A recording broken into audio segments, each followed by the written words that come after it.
Will in his first two big episodes of Operation Overdrive, Power Rangers, the anniversary season. Previously, they had made a big deal about Will wanting to do things himself. In Disney's Power Rangers stereotype lesson of the day fashion, they don't bother to explain that part of the character. Characters, those are important, right? But in the end, when he falls down on the ledge of episode 3, the underwater world, there's a payoff where he asks for help in the end. That's writing, that's talent. Kudos. So, on to episode 8. Both sides now. I would like to discuss the differences between Will and Masumi. Both very interesting characters for the strengths of how they were written. I felt like overall there was a lot more done with Will, even though there was less episodes. Why? I don't know. Because of luck. Masumi had better chemistry and acting.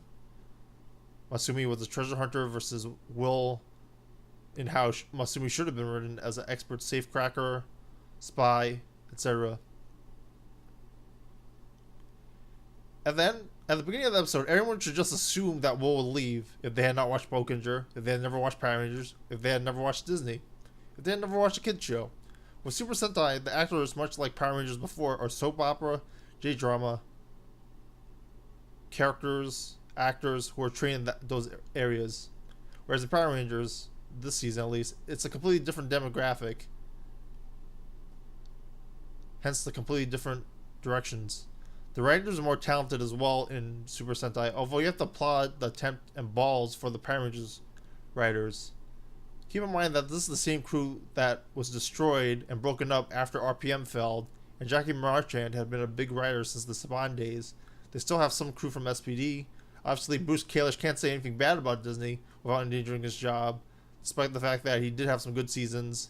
He did work on Strange Days at Blake Halsey High, which is a hit as well in my opinion. Fans of Jungle Fury finally got a show that homaged the spirit of Mighty Morphin a bit better than Dino Thunder, etc. Will does stuff selfishly, which is good, but they don't explain why he does that.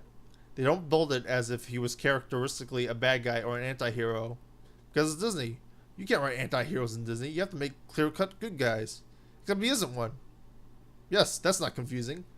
But the scenario is written better than Boukenger's short and to-the-point attempts at betrayal. Perhaps, however, Boukenger's approach was quick and to the point, but the team did not draw it out as much. I'm not sure if Will teams up with Camdor.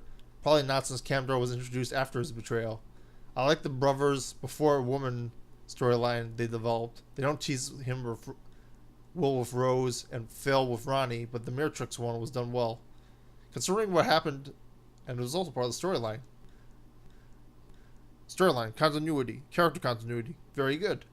Considering what happened at the end of episode 3, I would have liked Will to add a bit of a more serious side to his personality by saying he helped, and drama, mind you, although it's a Disney show, by saying he helped Andrew because of Max saving Will's life at the end of the underwater world.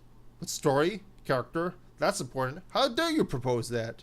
They don't even play it off as if he didn't care that Mac saved his life, which would have been very interesting as well. They could have played that off earlier on by saying, Will, why did you betray us? I saved your life previously. Nope. That would be considered production values in writing.